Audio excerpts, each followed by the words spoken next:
ভ্যানের থেকে নামতেই মা ব্যাগটা খুলে বলে, বেঙ্গলিতে নোটস লিখেছ? এসব এখন চলে?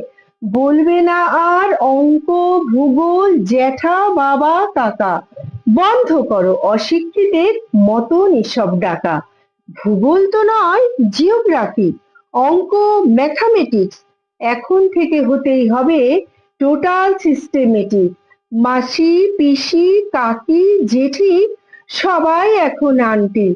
দেখছো নাকি স্মার্ট ও বাড়ির বাবলি এবং বান্টি? মাতৃভাষায় মাতৃদুগ্ধ এসব এখন ক্লিশে। ফার্স্ট হতে চাও? কোমর বেঁধে মন দাও ইংলিশে। এই নিয়ে রোজ চলতে থাকে মা ও ছেলের দ্বন্দ্ব। টেলিফিল্ম, কেবিসি আর সিরিয়াল সব এখন বন্ধ।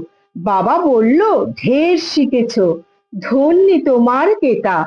বন্ধ করো লোক দেখানো অমন আদিক্ষেতা। দু চারটে ইংরেজি শিখেই ঢিল ছোড়ো মৌচাকে। ঠেলায় পড়লে বাংলাতে তো ডাকতে হবে মাকে।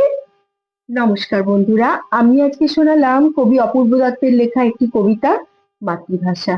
কেমন লাগলো অবশ্যই বলো। আজ তবে আসি।